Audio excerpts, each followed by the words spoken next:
Good morning. Good morning, good morning, good morning. Hey, Facebook Nation, how are you? Hey, it's Knowledge by Nikki with 1K. Nikki Smith. That's Knowledge by Nikki. Facebook, Instagram, Twitter, LinkedIn, etc., etc. How are you all in Facebook Nation today? I am happy. Today I'm actually on my way to Mentorship Miami with Denise Michelle. I'm on my way to teach a business class. Those of you all that know me, I see some of my wonderful Stretch members on here. What's up? Give a little shout out, Stretch members. I see you all, and I enjoyed my coaching calls with you all yesterday. I know you all think I'm teaching you stuff, but I learned stuff too. Let me tell you what I want to talk about today. And this is something that I want every salon owner to listen to good. You might have to go back and listen to this one. What I want you all to realize is that there is a difference in growing your business and building your business. And I think, and I learned this, well, let me not say learned it, but it kind of was solidified yesterday when I did the coaching calls with my Stretch members. It really solidified that we have to make a clear definition between when I'm building and when I'm growing my business. There's difference. So let me just put it in layman's terms. Let me take it out of the business context for right now. Let's just talk about building a house. If you decide, single, you're married, you and your husband, whoever, wants to build a home, the things that, for anybody that's ever done it, you can attest to what I'm saying. The things that are involved in building a home, you have to deal with blueprints. You have to deal with all the way down to the type of, if they're going to use wood or steel, if they're going to, how deep is the basement going to be dug? I mean, you got to deal with some straight up foundational principles that help establish the foundation of this house. That would be equivalent to when you're building, say, your clientele. There are foundational principles. You got to come up with a blueprint. This is kind of your marketing strategy just for getting people in the door.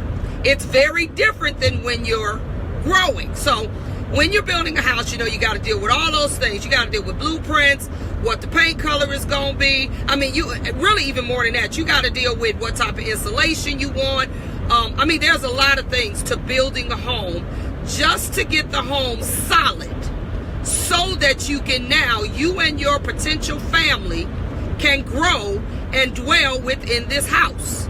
Okay? And that requires a whole set of responsibilities that some people have opted not to take because it is a great task. Now, let's talk about growing your business. And I'm going to give you some definitions. Y'all know I love definitions, right? Let me give you the definition of building first. Building is about establishing or giving form to. That means that I'm just trying to establish this thing. I ain't got no workers. I ain't got no nothing. I'm just trying to get this place set up in every possible way that I can where it can be beneficial to whoever lives in this house. Okay, so there are a lot of things that some of us did think of, some of us didn't. When we were building this or establishing this building or salon that we now want people to dwell in, okay? So that's building. Let's talk about growing your business or growing your home or growing your family. When we talk about growing, we're doing something very different. The foundation and the building is established. We in the house. We're here. The walls is up. It's painted. We probably even got furniture already. But when you talk about growing your building or growing your home or growing your business, now you're doing something that is called leverage. Leverage is different than establishing a building. So let me give you the definition of leverage. When you are leveraging something, that is your ability to influence a system or an environment in a way that multiplies the outcome of one's effort without corresponding increase. In other words, if you decide in a house, now you've decided you're going to have 3 kids in your house. You have to figure out, are you going to build an addition, which is going to cost you money? Or are we going to set up these bedrooms where 2 could sleep in the bedroom, 3 could sleep in the bedroom, somebody's going to take the basement. We're going to take what we already got, and we're going to leverage it so that it can now accommodate our growth. Okay? That is the difference. What is this? I want to put it in this context. When we talk about salons versus suites, salons and you coming into a salon is so that you can build your business. Salons are for building. Suites are for growing. So if you brand new and you got 5 clients, a suite is not for you. You cannot grow your business or build your business in the average suite. You have nothing. You haven't even established a blueprint. You haven't even built a foundation yet. You don't even know what you gonna need so that you can then grow your family, so to speak. So if you are not in a position where you have actually built something yet, then a suite is not for you. If you are now in a position where you have grown, you have built your business, you have built a clientele, you have built things, but now you're at a point where it's time to grow, that means it's time to leverage what you already have first. And the reason I say this first, and this is where I'm going with this, I have a lot of salon owners that I deal with way outside of my coaching session that actually are always wanting to keep building and never leverage. In other words, if you have a salon and you have not maxed that joker out, I'm talking about retail everywhere. I'm talking about everybody in your salon. You've helped build them and you got them established. There ain't no more room for no more workers. We can't add a nail tech. We can't add a eyelash girl. We can do nothing else in this place because we have leveraged every aspect of space, every opportunity of adding retail, every possible class that we could have here. Leverage this place. Keep your expenditures at a standstill, which is what it means by, let me read it again. That's what it means by ability to influence a system. That means I'm going to influence the outcome here because I'm growing my business now. I'm not building it. So I'm going to influence the outcome with what I already have. That's what I'm going to do first. And then I'm going to do it in a way where it does not have corresponding increase. That means I ain't spending no more money to make some more money. That is leveraging your business. What I'm finding, the reason I felt the need to do this, is every time one of my salon owners I talk to, whether it's in my coaching group or wherever it is, they constantly want to keep building.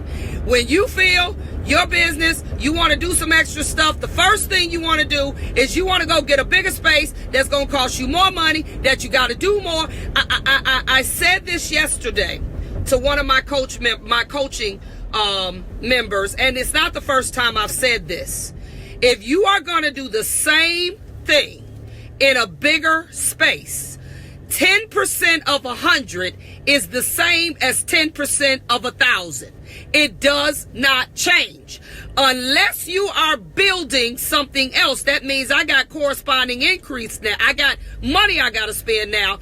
Unless you're building something else to now change the marketing structure, or now I got too many kids for this house and I not only want to build to accommodate more children, but I also want to bring my business home, which means I'm saving money over here. That means I am now building with the intention of doing something differently. Don't keep building to do the same stuff. That makes no sense. And you haven't even leveraged yet what you already have.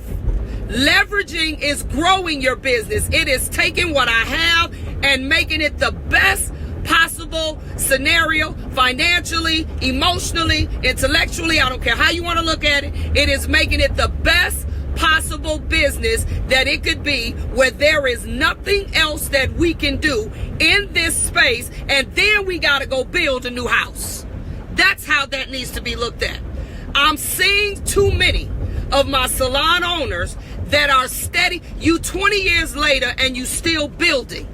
You haven't leveraged anything. You are growing your business. You just constantly building, constantly getting something bigger and spending more money and doing the same thing of it. And then it comes down to the same ratio. You spending the same money, just more of it. You got the same workers. You're not doing anything differently. Every time you think that you are going to need to rebuild again, you go back to the table, go back to the developer, say, look, I need a new blueprint for my business. I have maxed this out. There's nothing else that I can do here. I have used every wall, every crack, every space, every crevice. I've done everything I can do here. And now I have come to the realization that in order for me to now grow my business differently, I need to now build myself. That means we back to the foundation, a brand new house.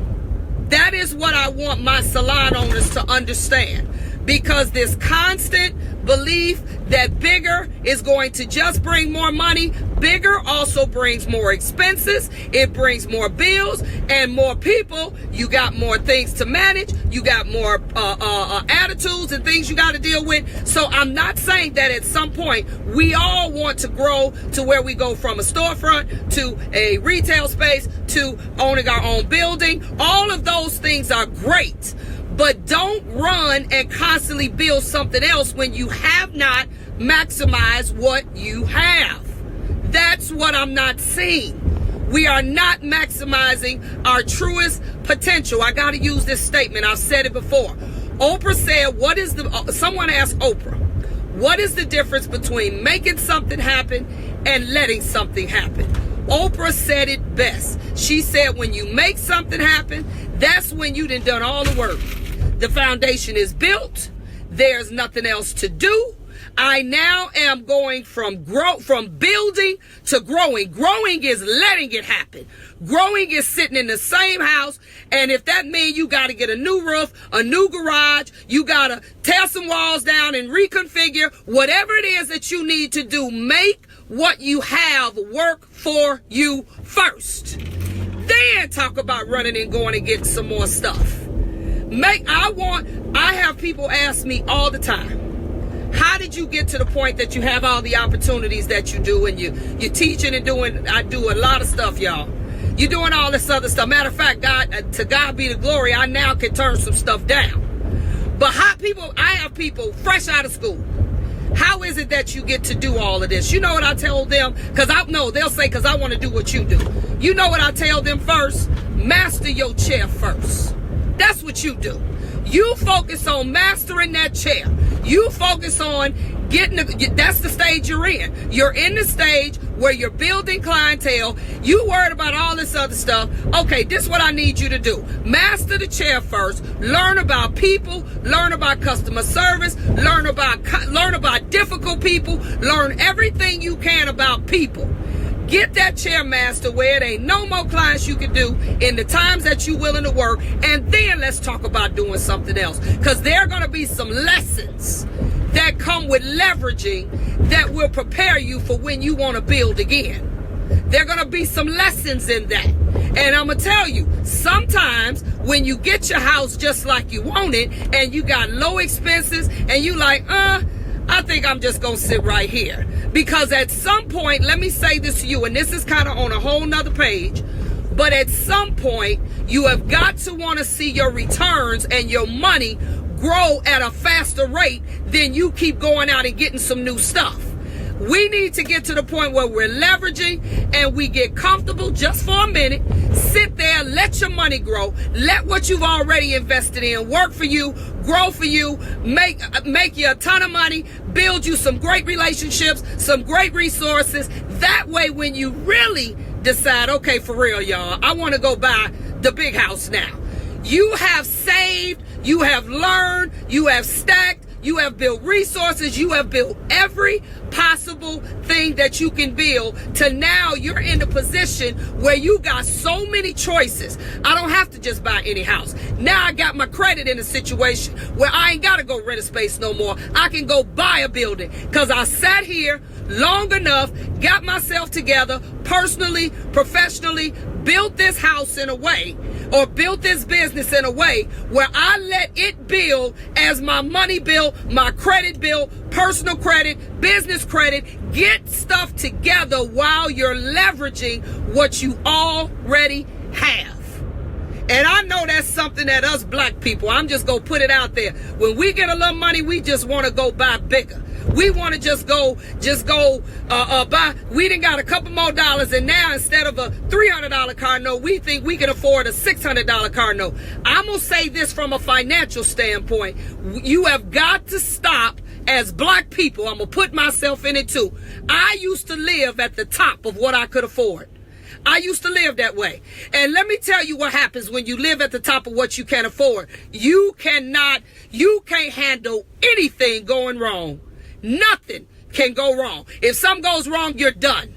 You're done. You do not want to live where you cannot stand for any mistakes to happen, because you got a car note that's at the top of what you can afford. You got the business that's way past what you can afford. You know you can't even afford this by yourself, because if 3 workers ain't here, now you got to take from your house to pay for this because you just want it to be bigger. Bigger is not better. And I'm not saying that as a cliche. That is the truth. I told one of my stretch members yesterday, and I've kind of always thought this way to some degree, but I didn't realize there was a name for it. There is a way now that a lot of successful business owners have adopted, all the way from Jeff Bezos that owns Amazon and several more, and it is called essentialism. I've always thought like this, but now that I understand what it really is, there is a book. I want everybody that cares about living better to buy it. It's called Essentialism by Greg McKeown. It's M-C McKeown. M-C-K-E-O-W-N. And it's called Essentialism. Essentialism is a lifestyle. It is a lifestyle of choices about leveraging what you already have, trade-offs. He says it best. I'm going to see if I can say it the way he says. There's always going to be a bunch of trivial good things, but you want to spend your time on the few greater things. That he says it something like that. It's really, I love the way he says it. This is, even if you don't go totally into essentialism, this is something that we have to start adopting as far as the principles of how we run our business, because if we don't, we're going to keep having corresponding increase every time we call ourselves growing our business. We spending more money too, and you have not maxed out what you have. You still ain't got what you got together. It's like buying a house. You didn't even get this house straight. You left it in a catastrophe, and then instead of fixing it, you go buy another house. You didn't even fix that one. You didn't even make that one work. You didn't even master what it means to hire people for your blueprint at that one. You know, I say all the time, and this is no diss to people who feel like they need to move to another state in order for their lives to be better. But I'm going to put it out there. If you don't get it where you live, what's going to be different when you go to another state? What you going to do differently? Because the you is the same you that's here as the same you that's going to be when you go somewhere else. So what's going to be different? You just going to start it up in another state. If we don't develop the principles of getting it internally and coming up with some things that we can sit still for a minute. Patience is truly a virtue. And if you don't have it, lack of patience will have you broke and will have you where you lose your dream and lose your business. So we have got to understand building is one thing, growing is another. Building is just establishing the foundation with whole different principles. We are basically saying, okay, this is how I want the house to look. Now, when you get to the point that you're growing your business, that means even as a salon owner, you can take some of the things that you do and leverage it to help grow your business. Meaning, if you're a person, you got some accolades and you got some skill set, you could use that to bait people in to coming into your business, to grow your business, then you do that. But that don't mean you spending no more money. You might be giving up a little more time, but that's worth it to grow your business. Just like when you have a kid. When you have a kid, you're growing your family. Trust me, you're giving up some time. You're giving up some time. You're giving up some energy. You're giving up a whole lot, but you are leveraging what God has already given you. So this is what I want to see. This is what I want. I don't want all y'all telling me you just want to go. You want to go from a 2,000 square foot place to a 10,000 square foot place. Y'all may not like it when I say it, but if you ask me to help you, the first thing I'm going to tell you is get this right first. That's the first thing I'm going to say to you. Before you talk about going and doing all this extra stuff, let's get this together first. That's what you're going to hear from me. So if you don't like it, then I might not be the person you want to ask, because that's what you're going to hear. I don't understand it any other way. Cause see, I didn't been there where, like I said, I spent at the top of what I could afford. I bought everything I thought I wanted to buy, and it cost me. And God had to allow me to have the entire carpet pulled from under me and go back to nothing. And then I had to build. I had to rebuild it all over again. And then with the little bit that I sustained from the loss of everything, I had to then leverage what I had to grow what I needed to do. You don't want to keep going through that. It does not make financial sense, personal sense. I don't care how you want to look at it. It does not make sense to keep building and building and building. I was watching Marcus Lemonis on The Prophet. I love him. I was watching him, and I don't remember the name of this business, but he was dealing with, it's like a hot dog stand. And this hot dog stand had been somewhere in business for ever, 100 years or something like that. I mean, really a long time, long before I was born. And all they sold was hot dogs, chips, I think a little ice cream, and that's it. And their business, I mean, wherever it was, they lined up around the corner, down the block for these hot dogs and these chips and all this other stuff. And they decided they wanted to grow their business, and they decided they wanted to start selling hamburgers. They wanted to start selling hamburgers and something else, and their business started to fall. Their business started to fall. Marcus came in, and they also wanted to add to this little hot dog stand, make it bigger for people to sit down and this and that. And he basically told them, what you had was working. It was work. He told them, I would rather you go duplicate this exact little hot dog stand that don't sell nothing but chips and hot dogs and whatever else they sell. I'd rather you go replicate what's working than to constantly think. And he's not saying this is not the case with everybody. He said, I would have rather you said, I'm going to go build me another hot dog stand just like this in 15 more places and let it work the same way, because all they're doing now is they're leveraging a business that already worked. He said, but what happened now, they done took on, I forgot, it was some ungodly amount of loan to extend this hot dog joint and make it this restaurant, and they now losing money. They had not lost money in over 20 years. They had way over what their net profit probably should have been for years. And now the first time in 20 years, you losing money. So sometimes, guys, if it ain't broke, don't fix it, duplicate it. Y'all hear me? You ain't got to fix it. If it really ain't broken, it's working, just duplicate it. You don't have to always do that. So these are some of the business principles that I want you all to understand. But I am here at my destination at Sophia Brandon's, and I gotta go, y'all, because I'm getting ready to go teach a business class. If they let me stream it, I'm gonna stream it. So peace out. Knowledge by Nikki. Hey, Brandon. So Knowledge by Nikki with 1K. He just pulled up. I'm gonna get set up. Y'all know I'm an early bird. I'm here before everybody. But y'all get that. Building and growing is two different things. If it ain't broke, I ain't say don't duplicate it. Don't fix it, duplicate it. You got something working, work it. Okay? Quit thinking about going and spending more money and I'm not saying that's not sometimes the answer. That is not what I'm saying. What I'm saying is make sure that when you decide to go build something else, that what you already got is working the absolute best that it can work. Make sure of that. That's all I'm saying. All right, I gotta go, y'all. Peace out. Gotta go to work. See you tomorrow.